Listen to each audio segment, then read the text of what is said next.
ನಮಸ್ಕಾರ. Doctor AV. Baliga ಸ್ಮಾರಕ ಆಸ್ಪತ್ರೆಯ ಯೂಟ್ಯೂಬ್ ಮತ್ತು ಫೇಸ್ಬುಕ್ ಚಾನೆಲ್ಗಳಲ್ಲಿ ನಾವು ಮಾನಸಿಕ ಆರೋಗ್ಯದ ಕುರಿತು ಬೇರೆ ಬೇರೆ ಕಾರ್ಯಕ್ರಮಗಳನ್ನು ಮಾಡ್ತಾ ಇದ್ದೇವೆ.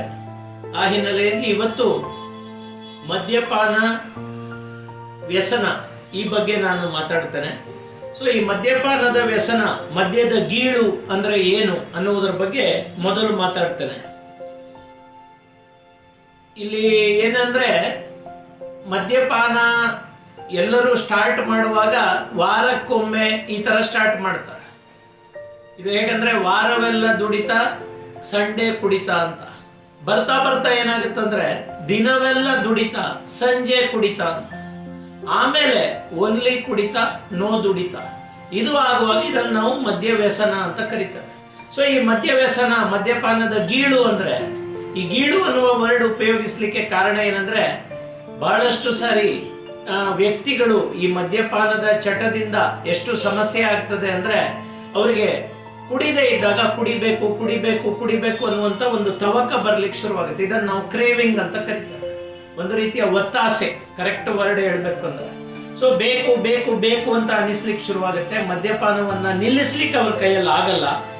ಸೊ ಆವಾಗ ಇದರಿಂದಾಗಿ ಏನಾಗುತ್ತಂದ್ರೆ, ಅವರ ಸೋಷಿಯಲ್ ಅಂಡ್ ಆಕ್ಯುಪೇಷನಲ್ ಡಿಸ್ಫಂಕ್ಷನ್ ಅಂದ್ರೆ, ಅವರು ಸಾಮಾಜಿಕ ಜವಾಬ್ದಾರಿಗಳನ್ನ ನಿರ್ವಹಿಸುವುದು ಹಾಗೂ ಅವರ ಕೆಲಸದ ಜವಾಬ್ದಾರಿಗಳನ್ನ ನಿರ್ವಹಿಸುವುದಕ್ಕೆ ಕಷ್ಟ ಆಗುತ್ತೆ. ಸೊ ಅಂತ ಸಂದರ್ಭಗಳಲ್ಲಿ ನಾವು ಇದನ್ನ ಮದ್ಯಪಾನದ ವ್ಯಸನ ಅಂತ ಕರಿತೇವೆ. ಸೊ ಈ ಮದ್ಯಪಾನದ ವ್ಯಸನ ಅಂತ ಹೇಳಬೇಕು ಅಂದ್ರೆ, ಒಂದು ಒತ್ತಾಸೆ, ಕ್ರೇವಿಂಗ್ ಇರಬೇಕು. ಎರಡನೇದು, ಡೋಸ್ ಜಾಸ್ತಿ ಆಗ್ತಾ ಹೋಗ್ಬೇಕು. ಮೂರನೇದು, ಅವರು ಕುಡಿದೇ ಇದ್ರೆ ವಿಡ್ರಾವಲ್ ಸಿಂಪ್ಟಮ್ಸ್ ಅಂತ ಹೇಳ್ತೇವೆ, ಹಿಂತೆಗೆತದ ಚಿಹ್ನೆಗಳು ಅಂತ. ಇದು ಸ್ಟಾರ್ಟ್ ಆಗುತ್ತೆ. ಕೈ ಕಾಲು ನಡಗಕ್ಕೆ ಶುರುವಾಗುತ್ತೆ, ಎದೆ ಬಡಬಡ ಹೊಡ್ಕೊಳ್ಳಿಕ್ಕೆ ಶುರುವಾಗುತ್ತೆ, ಕಿವಿಲಿ ಯಾರೋ ಮಾತಾಡ್ದಂಗಾಗುತ್ತೆ, ನಿದ್ರೆ ಬರಲ್ಲ, ವಾಂತಿ ಬಂದಂಗಾಗುತ್ತೆ, ಊಟ ಸೇರಲ್ಲ. ಮತ್ತೆ ಹಾಗೆ ಮುಂದುವರೆದು ಏನಾಗುತ್ತಂದ್ರೆ, ಬಹಳಷ್ಟು ಜನರಿಗೆ ಈ ಮದ್ಯಪಾನ ನಿಲ್ಲಿಸಿದ್ರೆ, ಒಂದು ಈಗ ಅವರು ಬೆಳಿಗ್ಗೆನೇ ಕುಡಿಬೇಕು, ಅವರಿಗೆ ಬೆಳಿಗ್ಗೆ ಕುಡಿಲಿಲ್ಲ ಅಂದ್ರೆ ವಿಡ್ರಾವಲ್ ಸಿಂಪ್ಟಮ್ಸ್ ಸ್ಟಾರ್ಟ್ ಆಗುತ್ತೆ. ಅಂದ್ರೆ ಈ ಕೈ ಕಾಲು ನಡುಗುದು, ಹೆದರಿಕೆ ಆಗುದು, ಇದೆಲ್ಲ. ಸೊ ಇಂತಹ ವ್ಯಕ್ತಿಗಳು, ಯಾರಲ್ಲಿ ತೀವ್ರವಾದ ಒತ್ತಾಸೆ ಇದೆ, ಯಾರಲ್ಲಿ ಮದ್ಯಪಾನದ ಡೋಸು ಬರ್ತಾ ಬರ್ತಾ ಜಾಸ್ತಿ ಆಗ್ತಾ ಹೋಗುತ್ತೆ ಮತ್ತು ಇದರಿಂದಾಗಿ ಹಿಂತೆಗೆತದ ಚಿಹ್ನೆಗಳು ಬರುತ್ತೆ ಮತ್ತು ಸಾಮಾಜಿಕವಾಗಿ ಮತ್ತು ಕೆಲಸದಲ್ಲಿ ಅವರು ಸಮಸ್ಯೆಗಳನ್ನು ಅನುಭವಿಸ್ತಾರೆ, ಅಂತಹ ವ್ಯಕ್ತಿಗಳಿಗೆ ನಾವು ಮದ್ಯ ವ್ಯಸನಿಗಳು ಅಂತ ಕರೀತಾರೆ. ಇದನ್ನ ನಮ್ಮ ಮಾನಸಿಕ ಆರೋಗ್ಯ ತಜ್ಞರ ಭಾಷೆಯಲ್ಲಿ ಆಲ್ಕೋಹಾಲ್ ಡಿಪೆಂಡೆನ್ಸ್ ಸಿಂಡ್ರೋಮ್ ಅಂತ ಕರೀತೇವೆ. ಸೊ ಈ ಆಲ್ಕೋಹಾಲ್ ಡಿಪೆಂಡೆನ್ಸ್ ಸಿಂಡ್ರೋಮ್ ಇರುವಂತ ವ್ಯಕ್ತಿಗಳಿಗೆ ಚಿಕಿತ್ಸೆ ಅಗತ್ಯ. ಹಲವು ಸಾರಿ ಅವರು ಕುಡಿತವನ್ನ ಸಡನ್ ಆಗಿ ಬಿಟ್ಟಾಗ ಅವರಿಗೆ ಈ ವಿಡ್ರಾವಲ್ ಸಿಂಪ್ಟಮ್ಸ್ ಬರುತ್ತೆ. ಈ ವಿಡ್ರಾವಲ್ ಸಿಂಪ್ಟಮ್ಸ್ ಕೆಲವೊಮ್ಮೆ ಮಾರಣಾಂತಿಕವೂ ಕೂಡ ಹೌದು. ಮಾರಣಾಂತಿಕ ಅಂದ್ರೆ, ಸಡನ್ ಆಗಿ ಒಬ್ಬ ಡ್ರೈವರು ಕುಡಿತವನ್ನು ಬಿಟ್ಟಿದ್ದಾನೆ, ಅವನು ಡ್ರೈವ್ ಮಾಡ್ಕೊಂಡು ಹೋಗ್ತಾ ಇದ್ದಾಗ ಸಡನ್ ಆಗಿ ಫಿಟ್ಸ್ ಬಂದ್ಬಿಡುತ್ತೆ. ಅವನ ಜೊತೆ ಇರುವ ಪ್ಯಾಸೆಂಜರ್ಸಿಗೂ ಇವನಿಗೂ ಎಲ್ಲರಿಗೂ ತೊಂದರೆ ಆಗ್ಬೋದು. ಆಮೇಲೆ ಅವನು ಎಲ್ಲೋ ಪ್ಲಂಬರು ಎಲ್ಲೋ ಮೇಲ್ಗಡೆ ಹತ್ತಿದಾಗ ಫಿಟ್ಸ್ ಬರೋದು ಹಾಗೆ. ಸೊ ಇದು ಅಲ್ಲದೆ ಕೆಲವೊಮ್ಮೆ ಅವರು ಈ ಒಂದು ಪಬ್ಲಿಕ್ ಟ್ರಾನ್ಸ್ಪೋರ್ಟ್ ಅಲ್ಲಿ ಇರ್ತಾರೆ, ಆ ಟ್ರಾನ್ಸ್ಪೋರ್ಟ್ ಅನ್ನು ಹತ್ತುವಾಗ ಫಿಟ್ಸ್ ಬರುತ್ತೆ. ಹೀಗೆ ಮತ್ತೆ ಇನ್ನೊಂದೇನಂದ್ರೆ, ಈ ಕುಡಿತವನ್ನು ಬಿಟ್ಟ ಕೂಡಲೇ ಕೆಲವರು ಸಡನ್ ಆಗಿ ಅವರಲ್ಲಿ ನಡವಳಿಕೆ ಸಮಸ್ಯೆಗಳು ಬರ್ಲಿಕ್ಕೆ ಶುರುವಾಗುತ್ತೆ. ಯಾರೋ ಕರ್ದಂಗಾಗೋದು, ಯಾರೋ ಬೈದಂಗಾಗೋದು, ಅವರಿಗೆ ಪೊಲೀಸರು ಅಟ್ಟಿಸ್ಕೊಂಡು ಬರ್ತಾ ಇದ್ದಾರೆ ಅಂತ ಹೇಳಕ್ ಶುರು ಮಾಡೋದು, ಹೆದರಿಕೆ ಆಗುತ್ತೆ ಅಂತ ಹೇಳಕ್ ಶುರು ಮಾಡೋದು. ಇದು ಕೂಡ ಅಬ್ರಪ್ಟ್ ಆಗಿ ಅಂದ್ರೆ ಒಮ್ಮಿಂದೊಮ್ಮೆಲೆ ಸ್ಟಾರ್ಟ್ ಆಗಿಬಿಡ್ಬೋದು. ಇದನ್ನು ನಾವು ನಡುಕ ಸನ್ನಿ ಅಂತ ಕರಿತೇವೆ. ಎಗೇನ್ ಈ ನಡುಕ ಸನ್ನಿಯಲ್ಲಿ 100ರಲ್ಲಿ ಒಬ್ಬರು ಸಾಯುವ ಚಾನ್ಸ್ ಇರುತ್ತೆ. ಸೊ ಅದರಿಂದಾಗಿ ಇದು ಮಾರಣಾಂತಿಕ ಕೂಡ ಹೌದು. ಮದ್ಯ ವ್ಯಸನವನ್ನು ಒಮ್ಮೆಲೆ ನಿಲ್ಲಿಸಿದಾಗ ಸಮಸ್ಯೆಗಳಾಗಬಹುದು.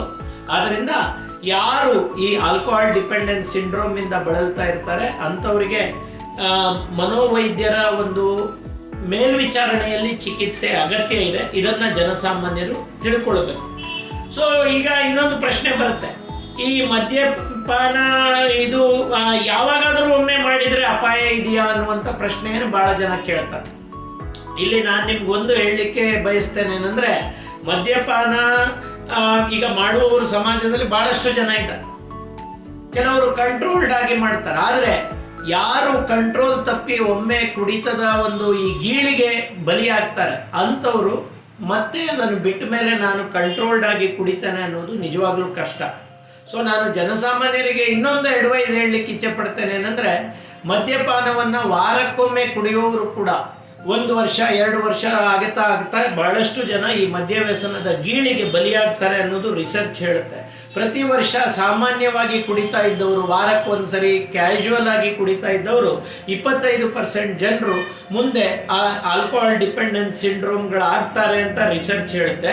ಅದಕ್ಕೋಸ್ಕರ ನಾನು ನಿಮಗೆ ಹೇಳ್ತಾ ಇದ್ದೇನೆ ಏನಂದರೆ, ಈ ಮದ್ಯಪಾನ ಬಹಳಷ್ಟು ಜನರಲ್ಲಿ ತಪ್ಪು ನಂಬಿಕೆ ಇದೆ. ಇದು ಏನಂದರೆ ಟೆನ್ಷನನ್ನು ಕಡಿಮೆ ಮಾಡುತ್ತೆ, ಇದು ಕೆಮ್ಮಿಗೆ ಮದ್ದು, ದಮ್ಮಿಗೆ ಮದ್ದು, ಹೃದಯ ರೋಗಕ್ಕೆ ಮದ್ದು, ಇವೆಲ್ಲ ಸುಳ್ಳು. ಮದ್ಯಪಾನ ಯಾವುದೇ ಒಂದು ಕಾಯಿಲೆಗೆ ಮದ್ದಲ್ಲ. ಅದರಿಂದ ಈ ಗೀಳಿಗೆ ಬಲಿಯಾಗಬೇಡಿ. ನಾನು ಹೇಳೋದು ಇಷ್ಟೇ, ನಿಮ್ಮ ಊರಿನ ಮನೋವೈದ್ಯರು ಇವ್ರ ಹತ್ರ ಹೋಗಿ ಈ ಮದ್ಯಪಾನ ನೀವು ಬೆಳಗಿಂದಲೇ ಕುಡಿತಾ ಇದ್ದೀರಾ, ನಿಮಗೆ ಕುಡಿತದ ಒಂದ್ಸರಿ ನೀವು ನಿರ್ಧಾರ ಮಾಡ್ತೀರಾ ನಾನು ಕುಡಿಯುವುದನ್ನು ನಿಲ್ಲಿಸ್ತೇನೆ ಅಂತ ಹೋಗಿ ಅದನ್ನು ನಿಲ್ಲಿಸ್ಲಿಕ್ಕೆ ಆಗದೆ ಪುನಃ ನೀವು ಕುಡಿಲಿಕ್ಕೆ ಹೋಗ್ತಾ ಇದ್ದೀರಾ, ನಿಮ್ಮ ಕೈಲಿ ಕಂಟ್ರೋಲ್ ಮಾಡ್ಲಿಕ್ಕೆ ಆಗಲ್ಲ ಅಂತ ಅನಿಸ್ತಾ ಇದ್ರೆ, ಮತ್ತು ನಿಮ್ಮ ಮನೆಯವರು ನಿಮ್ಗೆ ಹೇಳ್ತಾ ಇದ್ದಾರೆ ನಿನ್ನ ಕುಡಿತ ಜಾಸ್ತಿ ಆಗಿದೆ, ಇದರಿಂದಾಗಿ ನಿನ್ನ ಕೆಲಸದಲ್ಲಿ ಸಮಸ್ಯೆ ಆಗ್ತಾ ಇದೆ, ನಿನಗೆ ಒತ್ತಡ ಆಗ್ತದೆ, ಈ ರೀತಿಯಾಗಿ ಅನ್ನಿಸ್ತಾ ಇದೆ, ಮನೆಯವರಿಗೂ ಅನ್ನಿಸ್ತಾ ಇದೆ, ನಿಮ್ಗೆ ಏನೋ ಒಂದು ಸಮಸ್ಯೆ ಆಗ್ತಾ ಇದೆ ಅಂತ ಆದರೆ ದಯವಿಟ್ಟು ನಾನು ನಿಮ್ಗೆ ಹೇಳೋದು ಇಷ್ಟೇ, ಯಾವುದೇ ಕಾರಣಕ್ಕೂ ಇದರ ಮದ್ಯ ವ್ಯಸನದ ಇದನ್ನು ನಿಗ್ಲೆಕ್ಟ್ ಮಾಡಬೇಡಿ. ಇದು ಮುಂದೆ ನಿಮಗೆ ಹಲವು ಆರೋಗ್ಯದ ತೊಂದರೆಗಳನ್ನು ಮಾಡ್ಬೋದು. ಅದರಿಂದಾಗಿ ಎಲ್ಲಿ ಮಾನಸಿಕ ಆರೋಗ್ಯ ಚಿಕಿತ್ಸಾ ಕೇಂದ್ರಗಳಿದೆ ಅಲ್ಲಿ ಮನೋವೈದ್ಯರು ಈ ಮದ್ಯ ವ್ಯಸನ ನಿಲ್ಲಿಸಲಿಕ್ಕೆ ಚಿಕಿತ್ಸೆಯನ್ನು ಕೊಡ್ತಾರೆ.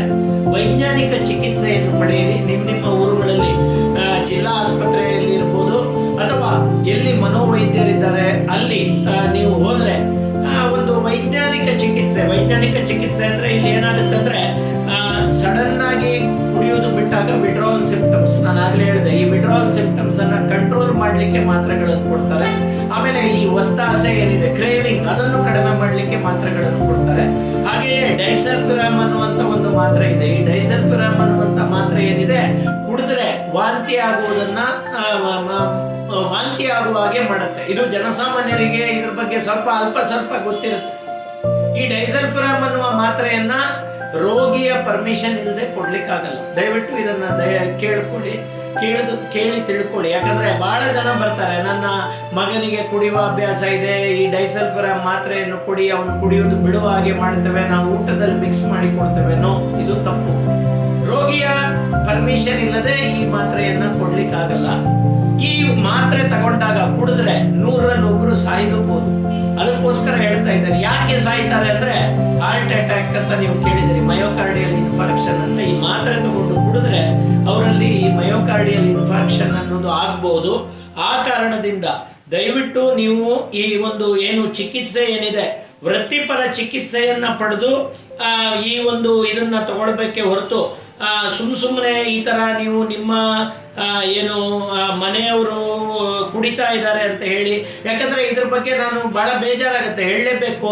ಹಲವು ಸಂದರ್ಭಗಳಲ್ಲಿ ಲಾಡ್ಜ್ಗಳಲ್ಲಿ ಇದಕ್ಕೆ ಚಿಕಿತ್ಸೆ ಬೋರ್ಡ್ ಹಾಕಿರ್ತಾರೆ, ಮದ್ಯಪಾನವನ್ನು ನಿಲ್ಲಿಸ್ತೇವೆ, ನಾವು ಪುಡಿ ಕೊಡ್ತೇವೆ. ಇದೆಲ್ಲ ಈ ಪುಡಿ ಏನಂದ್ರೆ ಪೇಷಂಟಿಗೆ ಗೊತ್ತಿಲ್ಲದೆ ಮತ್ತೆ ಅದು ಯಾರು ವೈದ್ಯರಲ್ಲದವರು ಡೈಸಲ್ಫಿರಾಮ್ ಮಾತ್ರೆಯನ್ನೇ ಪುಡಿ ಮಾಡಿ ಕೊಡ್ತಾ ಇರೋದು. ಇದನ್ನು ನಾವು 2-3 ಸರಿ ನಮ್ಮಲ್ಲಿ ಬಂದ ರೋಗಿಗಳ ಈ ಪುಡಿಯನ್ನು ನಾವು ಪರೀಕ್ಷೆಗೆ ಕಳಿಸಿದಾಗ ನಮ್ಗೆ ಗೊತ್ತಾಗಿದೆ ಏನಂದ್ರೆ ಅದು ಡೈಸಲ್ಫಿರಾಮ್ ಮಾತ್ರೆ. ಸೊ ಇದನ್ನ ನೀವು ನೆನ್ಪಿಟ್ಕೊಳ್ಬೇಕು, ರೋಗಿಯ ಅನುಮತಿ ಇಲ್ಲದೆ ಈ ಮಾತ್ರೆಯನ್ನು ಕೊಡ್ಲಿಕ್ಕಾಗಲ್ಲ. ಸೊ ರೋಗಿ ಒಪ್ಪಿದ್ರೆ ಅವನ ಕನ್ಸೆಂಟ್ ತಗೊಂಡು, ಫ್ಯಾಮಿಲಿ ಮೆಂಬರ್ಸ್ ಕನ್ಸೆಂಟ್ ತಗೊಂಡು ಮಾತ್ರ ಈ ಡೈಸಲ್ಫಿರಾಮ್ ಮಾತ್ರೆಯನ್ನು ಕೊಡ್ಲಿಕ್ಕಾಗತ್ತೆ. ಇದು ಅಲ್ಲದೆ ಈ ಮದ್ಯ ವ್ಯಸನ ವಿಮುಕ್ತಿಗೆ ಚಿಕಿತ್ಸೆ ಅಂತ ಹೇಳುವಾಗ ಕೌನ್ಸಿಲಿಂಗ್ ಅಂತ ಹೇಳ್ತಾರೆ. ಯಾಕೆ ಕೌನ್ಸಿಲಿಂಗ್ ಬೇಕು ಅಂದ್ರೆ, ಕೆಲವರು ಬೇರೆ ಬೇರೆ ವಿಚಿತ್ರ ಕಾರಣಗಳಿಗೆ ಕುಡಿತಕ್ಕೆ ಬಲಿಯಾಗಿರ್ತಾರೆ. ಕೆಲವರಿಗೆ ಸ್ಟೇಜ್ ಮೇಲೆ ಮಾತಾಡ್ಲಿಕ್ಕೆ ಹೆದರಿಕೆ. ಯಾರೋ ಹೇಳ್ತಾರೆ ಸ್ಟೇಜ್ ಮೇಲೆ ಮಾತಾಡುವಾಗ ಧೈರ್ಯ ಬರ್ಬೇಕಂದ್ರೆ 30 ml ಕುಡೀರಿ ಅಂತ. ಸೊ 30 ml ಕುಡಿದ್ರೆ ಧೈರ್ಯ ಬರುತ್ತೆ ಅಂತ ಕುಡಿಯುವವರಿದ್ದಾರೆ. ಅವರು ಏನಾಗುತ್ತೆ, ಬರ್ತಾ they become alcohol dependent. So ಅವರನ್ನು ನಿಲ್ಲಿಸ್ಲಿಕ್ಕೆ ಅವರಿಗೆ ಮುಖ್ಯವಾಗಿ ನಾವು ಟ್ರೀಟ್ಮೆಂಟ್ ಕೊಡಬೇಕಾಗಿರೋದು ಸ್ಟೇಜ್ ಆಂಗ್ಸೈಟಿ. ಸೊ ಹಾಗೆ ಇನ್ನು ಕೆಲವರಿಗೆ ಖಿನ್ನತೆ ಅನ್ನುವಂಥ ಮನೋರೋಗದಿಂದ ಕುಡಿತಾರೆ. ಸೊ ಆ ಖಿನ್ನತೆಯನ್ನು ಕಡಿಮೆ ಮಾಡ್ಕೊಳ್ಳಿಕ್ಕೆ ಇದನ್ನು ನಾವು ಮನೋವೈದ್ಯರು ಸೆಲ್ಫ್ ಮೆಡಿಕೇಶನ್ ಹೈಪೋಥೆಸಿಸ್ ಅಂತ ಕರಿತೇವೆ. ಸೊ ಈ ಸೆಲ್ಫ್ ಮೆಡಿಕೇಶನ್ ಹೈಪೋಥೆಸಿಸ್ ಇದರಲ್ಲಿ ನಾವು ಏನು ಮಾಡ್ತೇವೆ ಅಂದರೆ ಮನುಷ್ಯ ಯಾಕೆ ಕುಡಿತಾ ಇದ್ದಾನೆ ಅನ್ನೋದನ್ನು ಸ್ಟಡಿ ಮಾಡಿ ಆ ಮೂಲಭೂತವಾಗಿ ಅವನು ಕುಡಿತಕ್ಕೆ ಹೋಗ್ಲಿಕ್ಕೆ ಕಾರಣ ಏನು ನೋಡಿ ಅದಕ್ಕೆ ಚಿಕಿತ್ಸೆಯನ್ನು ಕೊಡ್ತೇವೆ. ಸೊ ಇಲ್ಲಿ ಖಿನ್ನತೆಗೆ ಆತಂಕಕ್ಕೆ ಎಲ್ಲ ಟ್ರೀಟ್ಮೆಂಟ್, ಇದಕ್ಕೆ ನಾವು ಕೌನ್ಸೆಲಿಂಗ್ ಮಾಡಿ ಖಿನ್ನತೆ ಆತಂಕಕ್ಕೆಲ್ಲ ಕೌನ್ಸೆಲಿಂಗ್ ಅಂತ ಹೇಳ್ತೇವೆ, ಇದನ್ನು ಕೂಡ ಮಾಡಬೇಕಾಗುತ್ತೆ. ಇದಾದ ಮೇಲೆ ಬರುವಂಥದ್ದು ಗುಂಪು ಚಿಕಿತ್ಸೆ. ಕೆಲವೊಮ್ಮೆ ಈ ಮದ್ಯವ್ಯಸನ ನಮ್ಮ ಮದ್ಯವ್ಯಸನ ವಿಮುಕ್ತಿ ಕೇಂದ್ರಗಳು ಅಂತಿರುತ್ತೆ. ಇಲ್ಲಿ ನಿಮ್ಗೆ ಇನ್ನೊಂದು ಸೂಚನೆಯನ್ನು ಕೊಡ್ಲಿಕ್ಕೆ ಇಚ್ಛೆ ಪಡ್ತಾರೆ. ಮಾನಸಿಕ ಆರೋಗ್ಯ ತಜ್ಞರ ಮೇಲ್ವಿಚಾರಣೆ ಇಲ್ಲದೆ ನಡೀತಾ ಇರುವಂಥ ಡಿ ಅಡಿಕ್ಷನ್ ಸೆಂಟರ್ಸ್ ಇದ್ರೆ ಅದು ತಪ್ಪು.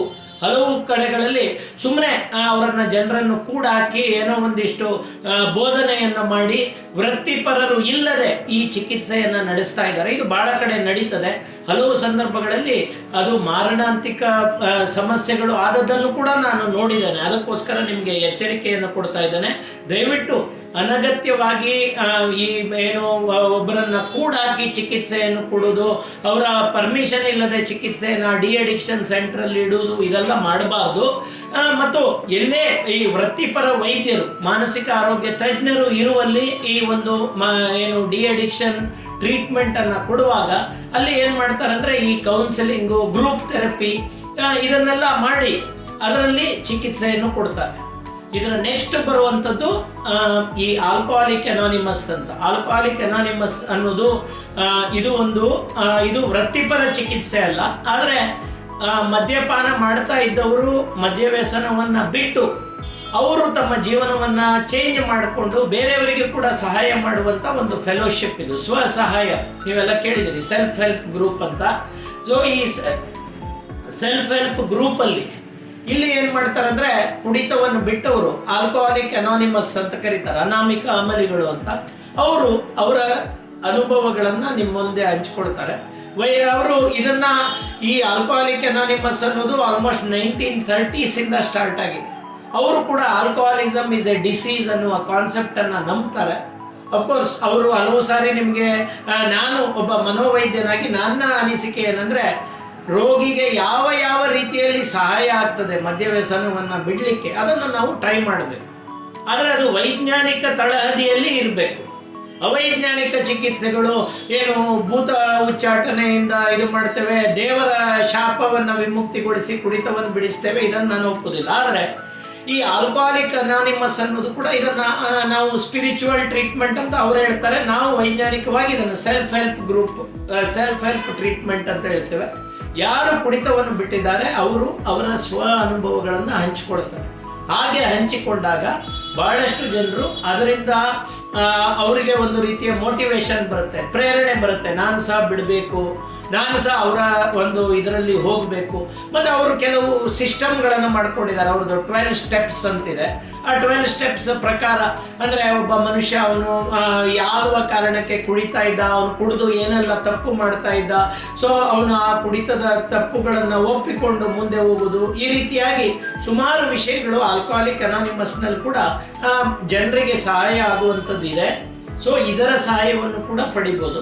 ಒಟ್ಟಿನಲ್ಲಿ ಇವತ್ತಿನ ದಿನ ನಾನು ಮಾತಾಡಿದಂಥ ವಿಷಯಗಳು ಏನಂದರೆ, ಮದ್ಯಪಾನದ ಗೀಳು ಅಂತ ಹೇಳುವಾಗ ಬಹಳಷ್ಟು ಕುಡಿಯುವವರು, ಬೆಳಗಿಂದ ರಾತ್ರಿವರೆಗೆ ಕುಡಿಯುವವರು, ಕುಡಿಯುವುದು ಬಿಟ್ಟಾಗ ವಿಡ್ರಾವಲ್ ಸಿಂಪ್ಟಮ್ಸ್ ಆಗುವವರು, ಮತ್ತು ಕುಡಿತದಿಂದಾಗಿ ಅವರ ಕೆಲಸ ಮತ್ತು ಅವರ ಸಾಮಾಜಿಕ ಜವಾಬ್ದಾರಿಗಳನ್ನು ನಿರ್ವಹಿಸಲು ಕಷ್ಟ ಆಗುತ್ತಾ ಇರುವವರು, ಇಂಥವರನ್ನು ನಾವು ಮದ್ಯವ್ಯಸನಿಗಳು ಅಂತ ಹೇಳ್ತೇವೆ. ಈ ಮದ್ಯವ್ಯಸನಿಗಳು ನಾನಾ ಕಾರಣಗಳಿಂದ ಕುಡಿತದ ಗೀಳಿಗೆ ಬಲಿಯಾಗ್ತಾರೆ. ಸೊ ಈ ಕುಡಿತದ ಗೀಳಿಗೆ ಚಿಕಿತ್ಸೆ ಇದೆ. ಕುಡಿತದ ಗೀಳಿಗೆ ಚಿಕಿತ್ಸೆ ಅಂದರೆ ಫಸ್ಟು ವಿಡ್ರಾವಲ್ ಸಿಂಪ್ಟಮ್ಸ್ ಅನ್ನು ಕಂಟ್ರೋಲ್ ಮಾಡುವಂಥದ್ದು. ಅದಾದ ಮೇಲೆ ಅವರಿಗೆ ಈ ಒತ್ತಾಸೆಯನ್ನು ಕಡಿಮೆ ಮಾಡಲಿಕ್ಕೆ ಮಾತ್ರೆಗಳನ್ನು ಕೊಡೋದು. ಮತ್ತು ನೀವೆಲ್ಲ ಅಂದ್ಕೊಂಡಂಥ ಸಂಜೀವಿನಿ ಅಂತ ನೀವು ಅಂದ್ಕೊಂಡಿದ್ದೀರಿ, ನಾನು ಹೇಳ್ತೇನೆ ಅದು ಒಂದು ಚಿಕಿತ್ಸೆ ಮಾತ್ರ, ಡೈಸಲ್ಫಿರಾಮ್ ಅನ್ನುವಂಥ ಮಾತ್ರೆ. ಅದು ಅಲ್ಲದೆ ಕೌನ್ಸೆಲಿಂಗ್ ಚಿಕಿತ್ಸೆ, ಹಾಗೆಯೇ ಗ್ರೂಪ್ ಥೆರಪಿ, ಹಾಗೆಯೇ ಆಲ್ಕೋಹಾಲಿಕ್ ಅನಾನಿಮಸ್ ಚಿಕಿತ್ಸೆ. ಸೊ ನಾನು ನಿಮ್ಗೆ ಹೇಳುವುದು ಇಷ್ಟೇ, ನಿಮ್ಮ ಊರುಗಳ ಮನೋವೈದ್ಯರುಗಳನ್ನು ಸಂಪರ್ಕಿಸಿ ಮನೋವೈದ್ಯಕೀಯ ಚಿಕಿತ್ಸೆಯನ್ನು ಪಡೀರಿ. ಮದ್ಯವ್ಯಸನ ಒಂದು ಕಾಯಿಲೆ, ಇದಕ್ಕೆ ಮದ್ದು ಅಂದರೆ ವೈಜ್ಞಾನಿಕವಾದ ಚಿಕಿತ್ಸೆಯನ್ನು ಪಡೀರಿ ಅಂತ ಹೇಳ್ತಾ ಇವತ್ತಿನ ಈ ಕಾರ್ಯಕ್ರಮವನ್ನು ಮುಗಿಸ್ತೇನೆ. ಜೈ ಹಿಂದ್.